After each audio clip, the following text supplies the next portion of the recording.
बारामतीत चंद्रकांत पाटलांनी केलेल्या टीकेला शरद पवार गटानं अजित पवारांचा जुना व्हिडिओ शेअर करून उत्तर दिले। मात्र चंद्रकांत पाटलांची विधानं राजकीय नरेटिव्ह सेट करण्यात नेमकी कुणाला फायद्याची ठरू शकतात? मवियातल्या नेत्यांआधीच बारामती लोकसभेत महायुतीच्याच नेत्यांनी अजित पवारांना घेरलंय का? पाहूया हा रिपोर्ट। बारामतीत विरोधक सोडा, पण महायुतीतलेच अनेक नेते अजित पवारांना घेरू लागले। बारामती लोकसभेत येणाऱ्या पुरंदरच्या शिंदेंच्या सेनेचे नेते विजय शिवतारेंनी दंड थोपटले आहे। अजित पवारांचे पदाधिकारी दमदाटी करतात म्हणून इंदापूरचे हर्षवर्धन पाटील फडणवीसांकडे तक्रार करतात। हर्षवर्धन पाटलांच्या कन्या अंकिता पाटील जर विधानसभेचा शब्द द्याल तरच लोकसभेत अजित पवारांना मतदान करू म्हणतायत। दौंडमधले भाजपचे आमदार राहुल कुल अद्याप सक्रिय झालेले नाहीत। त्यात बारामतीत जाऊन भाजपच्या चंद्रकांत पाटलांनी शरद पवारांचं महत्त्व अधोरेखित करून अप्रत्यक्षपणे अजित पवारांना डिवचल्याचं बोललं जातंय। मी आयुष्यभर राष्ट्रवादीशी संघर्ष केला आणि मग आता राष्ट्रवादीचं चिन्ह घेणार। शेवटी राजकारणामध्ये तराजू लावायचा असतो। काय वजनदार आहे, काय हलका आहे, काय वजनदार आहे, काय हलका आहे। आम्हाला शरद पवारांचा पराभव जास्त वजनदार आहे। त्यामध्ये डायरेक्ट अजित दादा किमान 2 लाख मतं तर अजित दादांची धरता की नाही, कमी धरता एवढं नका हो, कमी लोक त्यांना। लोकसभेचं वारं सुरू झाल्यानंतर अजित पवारांनी सुरुवातीला शरद पवारांवर टीका केली। त्या टीकेला शरद पवारांच्या नेत्यांनी तोडीस तोड उत्तर दिलं। म्हणून नंतर शरद पवारांची टीका आपल्यावर बुमरँग होऊ नये म्हणून अजित पवारांनी एक पत्र काढत यापुढे ज्येष्ठांवर टीका करणार नसल्याचं सांगितलं। तेव्हापासून अजित पवारांनी थेट शरद पवारांवर टीका केली नाही। मात्र काल चंद्रकांत पाटलांनी आम्हाला फक्त शरद पवारांचा पराभव हवा आहे असं म्हणत अजित पवारांच्या विरोधकांना मुद्दा दिलाय।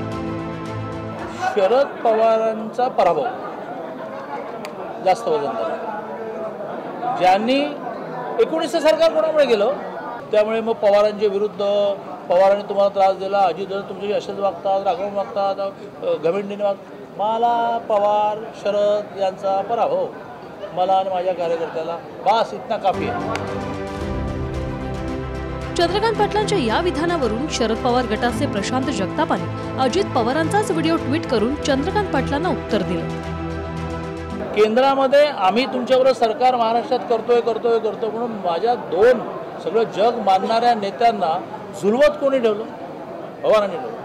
मग आज मला त्या पवारांचा हिसाब चुकता करण्याची संधी मिळाली आहे, मला माझ्या कार्यकर्त्याला।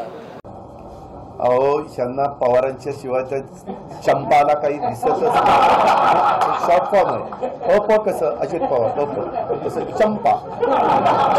तर ते जे काही म्हणतात त्याला काही अर्थ नाहीये।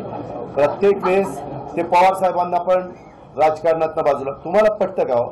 पवार साहेबांनी किती चढ उतार पाहिले?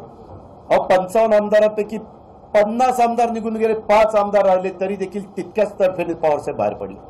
आज देखील तुम्ही पाहताय ना, आज पण महाराष्ट्रामध्ये ज्या पद्धतीनं आक्रमकपणे ते त्यांची भूमिका मांडताय आणि मला हे सरकार बदलायचं अशा पद्धतीनं सांगतायत। चंद्रकांत पाटलांना एवढंच आवाहन कराल, तुम्हाला कोल्हापूरमधून डिस्पॅच करून पुण्यामध्ये पाठवलेलं आहे। पुणेकरांनी त्या ठिकाणी मेधा कुलकर्णींवर अन्याय होताना तुम्हाला कसं कसं स्वीकारलेलं आहे। तुम्ही एवढा बोल घेवडापणा थांबवावा, अन्यथा पुणेकरांनी कोथरूडकर तुम्हाला या ठिकाणी तुमचं परतीचं पार्सल येणाऱ्या 2024च्या ऑक्टोबरमध्ये निश्चित कोल्हापूरला नाही तर या ठिकाणी महाराष्ट्राच्या बाहेर नक्की पाठवतील। मला पवार शरद यांचा पराभव।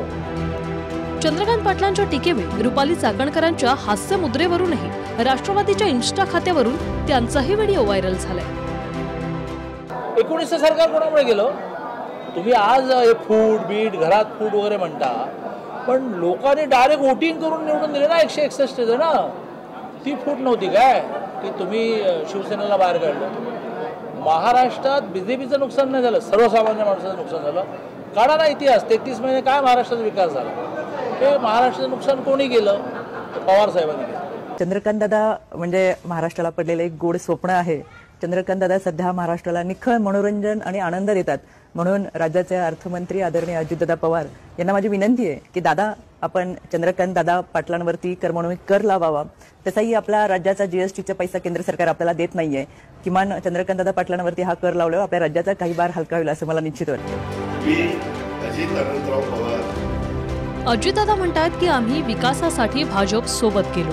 मात्र अजित पवार सत्तेत आल्यानंतर त्यांच्याशी राजकीय मैत्री केल्याचं फडणवीसांनी म्हटलं होतं. काल चंद्रकांत पाटलांनी त्याच राजकीय मैत्रीला पुष्टी करणारी आकडेवारी सांगितली. याच्यामध्ये माझ्या मनात संभ्रम नाहीये. एकनाथराव शिंदे यांच्या नेतृत्वातल्या शिवसेनेची जी आमची युती झाली आहे ही आमची इमोशनल युती आहे. राष्ट्रवादीशी आम्ही काल परवा जी युती केली ही आमची पॉलिटिकल मैत्री आहे, ही आमची राजकीय मैत्री आहे. कदाचित पुढच्या 10-15 वर्षात तीही आमची इमोशनल मैत्री होईल.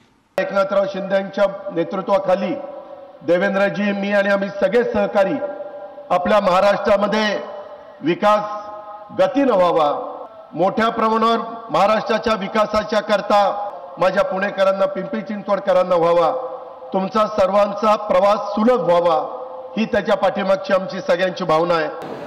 सरकार होतं हे बरोबर आहे, केंद्रातही होतं, राज्यात होतं, पण एक मोठा बारामतीतला पक्ष हा अपोजिशनला होता. तरीही आम्ही सगळ्यांनी मिळून 5,31,000 मतं मिळाली. मग कमी किती पडली होती मतं? तर 1,30,000 मतं कमी पडली. ती निवडणुकीच्या परिभाषेमध्ये 65,000 होती. मग अजितदादा बरोबर येण्याने 65,000 वाढणार नाहीत का? तर ते कितीतरी वाढतील. किंबहुना त्यांना पडलेल्या 6.5 लाख मतामधली निम्मी अजितदादा घेऊन बाहेर पडले असं मी मानतो. अजित पवार भाजपसोबत गेल्याच्या नंतर भिवंडीत भाजपचा कार्यक्रम झाला होता. त्यात कुणाचंही नाव न घेता महाविजयाकरता कडू औषध घेण्याची तयारी ठेवा असं फडणवीसांनी म्हटलं होतं. आपल्या सरकारमध्ये एक नवीन सहकारी देखील आपल्याला मिळाला आहे. आपल्या प्रत्येकाच्या मनामध्ये याबद्दल आनंदही आहे, कुतूहलही आहे, प्रश्नही आहेत. समुद्र मंथनामध्ये अमृतही निघालं आणि विषय निघालं, पण अमृताचा असर कधी होणार होता? हलाहल पचवलं तरच अमृत मिळणार होतं, आणि म्हणून देवांना अमृत मिळालं. आज आपण जे निर्णय करतोय आपल्याला हलाहल पचवायचं नाहीये, पण महाविजयाकरता एक कडू औषध जरी घ्यायची आपल्याला आवश्यकता पडली तरी ते घेण्याची तयारी आपल्याला दाखवायची आहे. देवेंद्र फडणवीस नावाचं या महाराष्ट्रामध्ये असं औषध आहे की ते औषध सगळ्यांना लागू पडतं. काढा इतिहास, गेल्या 10 वर्षाचा इतिहास काढा. देवेंद्रजी फडणवीस पुस्तकं लिहा. हर्षवर्धन पाटीलला ना एकदा घेऊन बसलो, हो हर्षवर्धनजी काय काळजी करता भवितव्याची, मी आहे ना खंगी. हर्षवर्धन काय म्हणलं येतील, आम्ही मनातले मांडे घाऊ नका, हे पुढच्या आठवड्यात सगळे एकत्र फिरणार.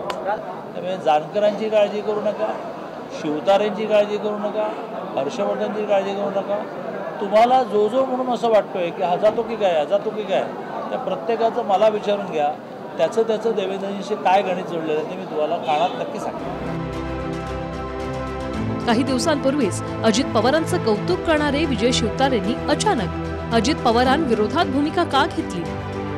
हर्षवर्धन पाटलांनी फडणवीसांना लिहिलेलं पत्र माध्यमांमध्ये सार्वजनिक का केलं? असे अनेक प्रश्न बारामतीत चर्चेत आहेत. विजय शिवतारे तर काय पोट्टासारखा मिठू मिठू मिठू बोलायला लागला. अरे विजय शिवतारे, तुझं बोलणं किती, तुझा आवाका किती, तू बोलतोय कुणाबरोबर, तुला यंदा दाखवतो तू कसा आमदार होतो ते बघतो.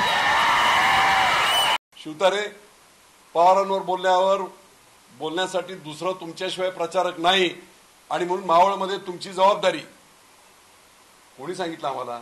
उद्धव साहेबांनी, आदित्य साहेबांनी जबाबदारी दिली, प्रचार केला, खऱ्या गोष्टी काही मांडल्या. जे काय असेल मी आज पब्लिकली सांगतो, ती माझी चूक होती. एखाद्या राजकीय नेत्याचा मुलगा जेव्हा उभा असतो त्यावेळेस काही मर्यादा आपण पाळायच्या असतात, ती नाही पाळल्या मी.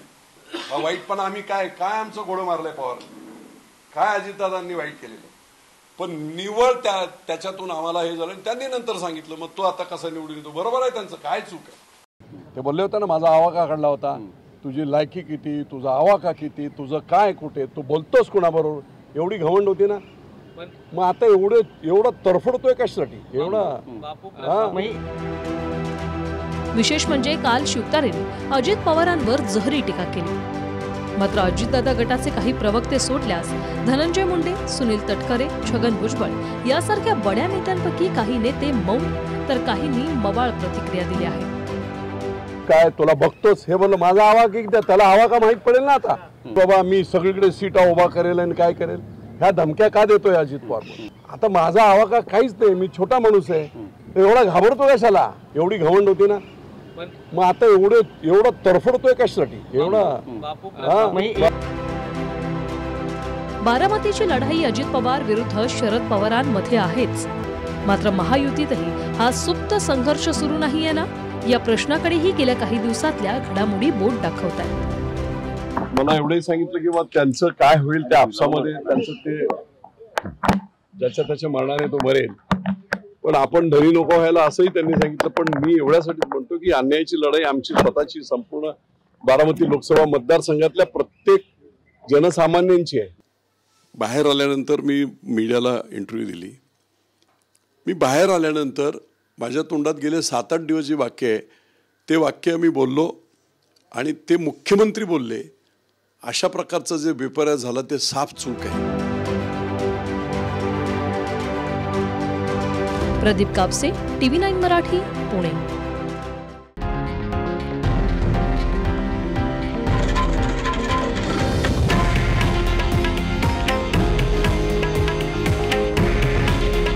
हे आहे देशातील नंबर 1 न्यूज नेटवर्क आणि आपण पाहत आहात TV9 मराठी. काळजी तुमची, हित महाराष्ट्राचं.